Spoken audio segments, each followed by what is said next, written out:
So pretty often I get questions about what it's like to be a car journalist or content creator, call it what you will these days. Now I've got a fair bit of experience in this, 20 years worth of writing various books, magazines, and then obviously YouTube, which is where you're watching this now. So I'm going to try and answer a few common questions which generally get thrown my way, and if you've got anything which I haven't covered.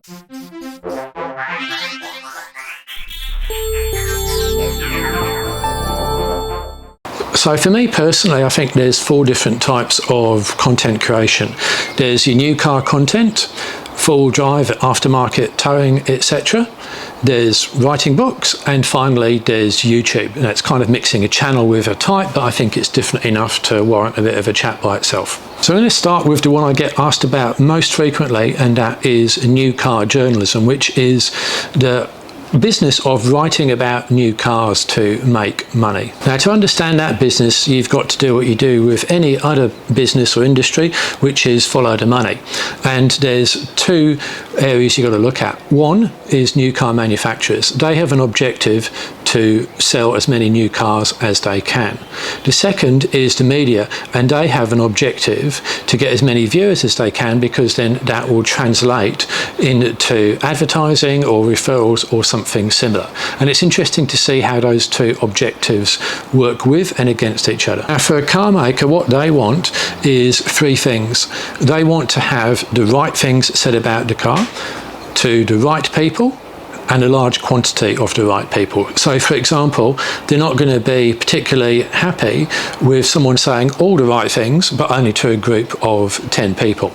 Equally, there's no point having the content go out to 1 million people if none of them are going to buy the vehicle. So it's got to be those 3 things all together. Now, from the media's perspective, it's all about eyeballs and viewers, because that is what you can translate into advertising and then referrals or whatever your business model happens to be. Now, to some extent, it's got to be the right sort of people as well. If you're on a referral deal for new cars to a dealer, then there's no point exposing it to 1 million people who are never going to buy a new car. So there's a bit of audience segmenting in both markets. Now we need to look at the nature of what the product in question is, and that is cars. And there's some really interesting characteristics about it. First of all, cars are really numerous. Pretty much a lot of people own one, maybe more than one. But then that's also true of things like fridges and washing machines. But the difference between a car and a washing machine is that, as far as I'm aware, people don't get very passionate about washing machines. There's no washing machine monthly. There's no Facebook groups dedicated to different types of fridges. People don't accessorize their fridges, etc., etc. But they do all of that with cars, and therefore quite a lot of money can be made out of cars because people are interested in it, as opposed to just shifting white goods like appliances. I couldn't even tell you what sort of fridge or washing machine that I've got, even though I use them all the time, but I can tell you a lot about my car. So because cars are expensive, people like to spend a lot of money on them and they're interested, the media can use that to generate interest, viewers, and then deliver audiences to whoever those is interested. And then back in the day, that was advertisers, like on the back of the magazine here, you flick through this, obviously there'll be adverts all over the place. Nowadays that might well be advertisers, but it could also be referral deals to new car dealerships or caravan manufacturers or whatever. Still, the basic is the concept is the same. You create content to attract an audience, and then you in effect sell that audience on. Okay, now we start to talk about the power imbalance between car makers and content creators. So the problem with cars is they're very expensive and they are hard to get a hold of. If I wanted to review, I don't know, let's say gardening implements, I could just probably go down to Bunnings and spend a few dollars on a trowel, a spade, or whatever, and then I could review that. I wouldn't need to phone the manufacturer's PR department and ask them to send me a spade when it's a pretty trivial amount of money. But cars are different in 2 ways. First of all, they're extremely expensive, and you know, you're going to have to be doing pretty well to be able to just buy a car to review it and then actually just get rid of it or sell it on. That tends not to happen. The second point is that often you can't even buy a new car at the time that the journalist can get access to it, and that leads us on to the whole press launch thing, which we'll talk about in a moment. So car companies have that power. They control the supply of new cars and also the access to new cars, and they're also much larger organisations, multi-billion-dollar multinational corporations here, whereas media companies tend to be vastly smaller. Even the biggest ones are just tiny in comparison. They also tend to be localised to one country. So there's a bit of a power imbalance going on there, which is interesting. All right, so if we look at revenue, then what the car companies want, pretty simple, right? They want the right things said about the car to the right people, and as many of those right people as possible. That's fairly straightforward. For the media, well, there's a couple of different ways, several different ways you can generate revenue. Now, advertising is the most obvious one. So back in the days of print magazine, that was fairly straightforward. You had your magazine, and then you would sell advertising inside of it, on the back cover, etc., etc. And then there was this line between editorial, which is what I was doing, writing content, and then the sales guys who would go out and sell stuff. Now, there was, this is not specific to any magazine, because I've been in for 20 magazines plus. What was the line between editorial and the advertising? Well, there should be an absolutely clear-cut distinction. One should not influence the other. In practice, it does, and sometimes in a good way, sometimes in a bad way. So, for example, sometimes advertising guys would come to me and they say, look, what about this? Can you write about this company? They really want to advertise with us. So I'd look at it and go, is there a story there? Yes or no. If there's a story, I'd write it. If not, there wasn't. Now, that was me. Sometimes you get pressurised into writing it. But I never did that. If it wasn't a story there, I wasn't going to write it. Someone else would do that. There's also the case of, okay, you're going to review something. Is that going to be critical of whoever's going to be advertising, etc.? And that's where I certainly have had quite a bit of trouble. To my certain knowledge, I've had at least one advertiser pull advertising from a magazine or something I've written there. I've been yelled at over the phone. I've had legal threats that I'm not looking for sympathy here. It just kind of just goes with the job, right? And there's also pressure to get it right. I remember one editor emailing me and said, can't you write anything positive about this product? It was a GPS receiver. So I thought about it and I said, it's a nice colour, because that was literally the only good thing I can think about. It was such a substandard product. What happens then is sometimes I've even had to just disagree and say, look, if I can't write these points, I'm not going to publish it, and then I'm going to pull the article because I just feel that's important. But there's definitely a commercial imperative to keep the advertisers sweet. As far as revenue is concerned, back with the magazines, well, there would be enough revenue from the advertising sold in a magazine to fund that magazine. That did actually work. Now, if we move over to 2023, that model doesn't work quite so well because there's so much free content out there, and advertising is so generic advertising pays so poorly. Now, I really like Google Ads, but I also hate it. The reason I like it is because it's completely independent. When you see a Google ad on my website page, not my YouTube, on website page, I've had nothing to do with that. I've just said, enable Google Ads. Google, you can put pretty much whatever you want in that space on my website. Now, I have put some restrictions in because guys were emailing me saying, Robert, you've got mail order Russian bride adverts on your website. And I would email back and I would say, well, Google actually decides what ads go there based on your browsing history. And I would not hear from those people again. But I got that so often that I just disabled dating ads and other things I don't agree with, such as gambling, etc., etc. So those are gone. I don't care if they pay me more money. It's not a good look. So I've disabled that.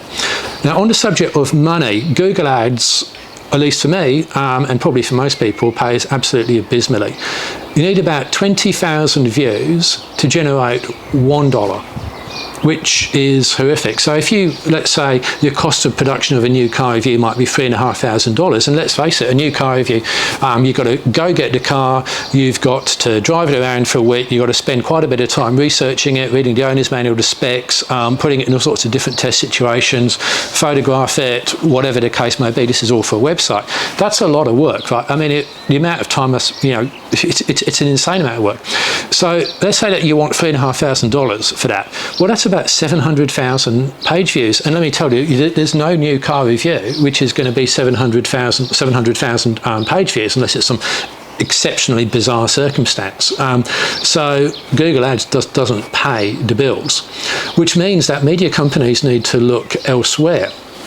And there's a few different places they're looking. One is sponsored content. So in the new car space, that would be the car maker goes, all right, look, we'll give you the car and we will actually pay you to review it. You know where this is going, because those sort of reviews are not, in fact, independent. They may appear to be pseudo-independent, but they're not. If the car maker is paying for it, they will have reviewed it and they will have ensured that it's on message, etc. And frankly, it's not independent. Now, that doesn't mean to say it's useless to the end viewer or reader. Not at all. It could be, but it is definitely tainted. And so that's another sort of blurring of that editorial and content line, which is frankly not good for the end reader or viewer. Something else you can do is new car referrals. We're seeing that a lot with the big players these days, and that's where you basically just palm off the interested reader over to a new car dealer or equivalent, and then they get a cut and come back. And I really like that model. I think that's really clever, because then you kind of don't really care what car they buy or whatever else, and then you're cutting the car maker out of it almost entirely, and then it's just the media company, the reader, and then the dealer. Everyone's a winner out of that. So I think that's really, really good for. Now let's talk about the media fleet. So the first misconception here is that the media fleet is run by the dealers. It's not. The dealers have almost nothing to do with it. The fleet is owned by the car makers, and they may use a dealer to house the fleet and to service it and to prepare the car prior to it going out on a media loan, but the dealers themselves don't actually do that. These days, however, there are specialist companies who look after media fleets, and that's where you tend to find a lot of car companies in Australia using one or two companies just to manage that media fleet.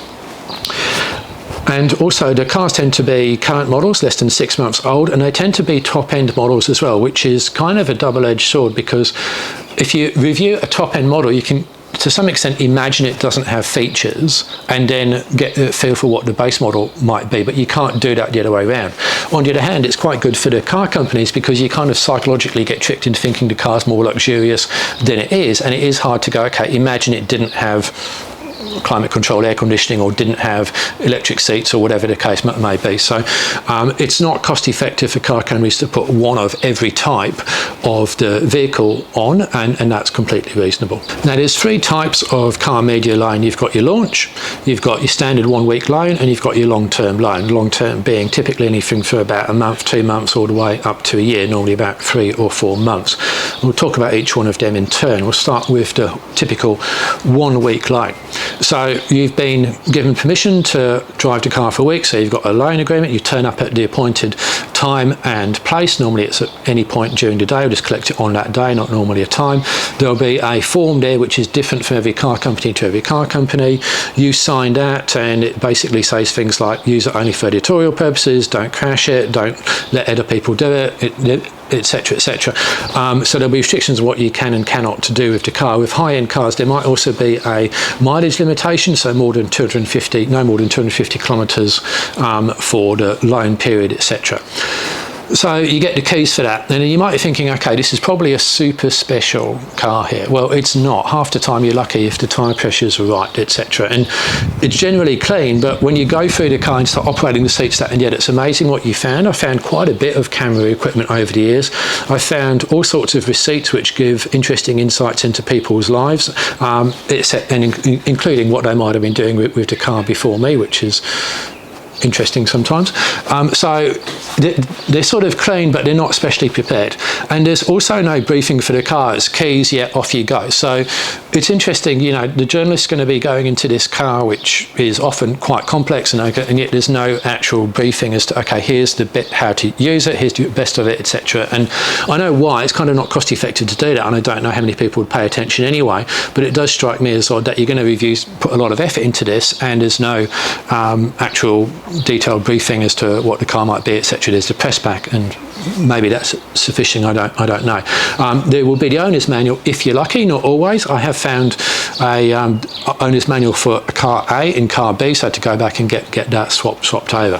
So anyway, you got the car for a week, and you can do whatever you want with it within reason, as long as it's for editorial purposes. And and if there's anything out of the ordinary other than just driving it around doing the normal things, you've talked to the PR people so they're comfortable with your plans for the car. And then you give the car back, and you'll get the car with a full tank of fuel. It will typically often have some mints in it, which is lovely, and some water, which is great as well. So there's little details there. You give the car back. I try not to give it back with absolutely no fuel in it, but I typically don't go out of my way to refuel the car. I mean, I'm on a budget here, and the car company's got lots of money, so I typically send it back with a quarter of a tank or thereabouts, and then they'll wash it, clean it, and send it out to the next journalist. So then once the car goes back, you've got to deliver on your promise. Now, you have got that car for a reason. The car company has lent you that car, which has cost them money because you put kilometres on it, someone else couldn't have it, it's cost fuel, there's a cost to lending you that car, and the car company entirely reasonably expects to get something back. So whatever you've said that you're going to do, you'd better now do, which is write X many articles or make a video or whatever the case may be in good faith, and then you hold up your end of the bargain. Now we'll talk about the press launch. This is when there's a brand new car on the market, and this is really probably the most interesting dynamic around the relationship between car makers and new car journalists. So the car makers in a position of great power, because when there's a hot new car coming out, let's say for the sake of argument the 300 series, I don't know, the Grenadier, the Toyota 86 when it first came out, whatever the new hot car is, everyone knows that there'll be a lot of interest in that car. And therefore, competition to get onto the media slot is hot, because no matter how bad a journalist are, if you crank something out, you're going to get absolutely swamped with views because there's so much interest and hype around the car. So that's why there's a lot of competition to get onto that. And the car companies know that. So how do you get yourself chosen for that? And this is where that sort of conflict of interest starts to come in. You want to be sure that you're going to meet the criteria. So you're going to expose to a lot of people, the right people, and you're going to be saying the right things. So a good way to get yourself not invited on car launch is to say the wrong things, because next time, I mean, you can think about it, right? I mean, the PR boss is sitting there, and then we get reports going, okay, we invited Joe. What did Joe say? Well, Joe's video went out to 100,000 people, and he was not very complimentary, etc. Going, well, why the hell are we paying for Joe to come along and drive our cars when he's just going to say, things which we don't want about it? What is the point? From a business decision, why would you invite that person along? You just wouldn't. Makes no sense. You want to invite people who say the right sort of things. It just makes perfect logical business sense. So why do you want to go? Well, the main reason, of course, is early access to that car. It's a junket as well. It's an all expenses paid deal. I've been on enough of them in my life for various different industries. I'm a bit over that, but I guess that's kind of fun. And what I do like, though, a major reason for me to go is that I get access to engineers, because there's always some form of engineer there, and I trot them out and talk about it, etc. And so I've had some really, really great conversations with product engineers, and it's the one few times and the journalist can actually speak directly to an engineer, because normally you've got you, and then you've got the PR people, you've got journalists. You send a message to the PR person saying, hey, here's my question, and if you're lucky, they'll send it around to the engineers, they send it back and it goes like that. It's not really a great way to have a conversation. You can't necessarily get a whole lot of detail, but on press launches, it's one of the few places where you can actually talk directly to the people involved in the vehicles, and that's probably the major reason I want to go to a press launch. It's certainly not to drive the vehicle. I'll come on to that later on. And it's always a bit frustrating for me when you've got the guy who's been in charge of global development of this hot new car, and at the bar, and some other journalist is talking to them about the weather and this, that, and what. I'm going, this is so frustrating. The guy's only with us for a few hours, and you're just wasting time talking about his impressions of Australia when we could be talking about, I don't know, vehicle dynamics, powertrain calibration, and all sorts of interesting stuff like that. So it's a little bit frustrating for me. The drive program. A new car launch is not a good way to truly understand a car, not good at all, for a couple of reasons. First of all, the amount of time you spend driving the car is actually quite truncated, because all the time on the car, normally there's two of you in the car, so you only get half the time in the drive program. So if you're on a 3-hour drive trip, you might be driving for 90 minutes of that, and that's not a lot. Secondly, and I know because I've been involved in the behind the scenes on new car launches, it's all set up very carefully to maximise get the best from the car and hide the worst. So for example, and I won't name the car maker here, very cleverly, new car launch of a four-wheel drive, there was no on-road segment. None at all. Why? Because that car is awful on road. It's underpowered and handles terribly. Off-road, it's fantastic. It's a fun car, but there was no on-road segment. I believe that was quite intentional. Another example of how poor this stuff can be is was on one car launch. It was had manuals and automatics there. I went through the standard rotations. I didn't actually get to drive the manual. It wasn't up. So I had to then request special permission to take a manual out during a break so I could actually drive that, but somehow my group just didn't make its way into it. And that kind of is a bit symptomatic to me of the way some press launches are organised.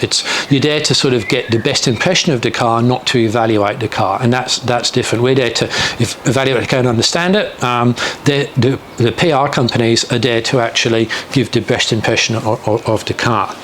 And then coming on to four-wheel drive stuff in particular, I've never really been on a press launch where you can actually understand what the four-wheel drive's capabilities are like, because we used to go to Werribee 4x4 training and proving ground, and that's dead simple. I mean, I've got a video of me driving a two-wheel drive Suzuki Grand Vitara around most of that, and that's what we did in low-range vehicles, and you don't tend to get a lot of... You can't really explore the vehicle's capabilities. Remember, at one launch, I was driving a car up and down a hill, did it about 4 or 5 times. Everyone else had kind of lost interest in this.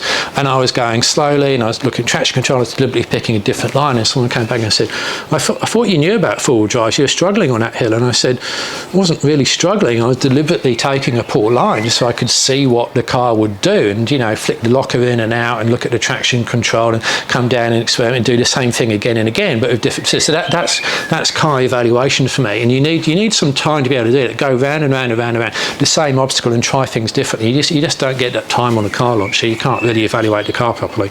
Now, I do try and get some time to do what I want to do with the car, particularly if it's a four-wheel drive. And on every press launch, what I've always been told by the PR people is there anything we can do to help you? Just ask.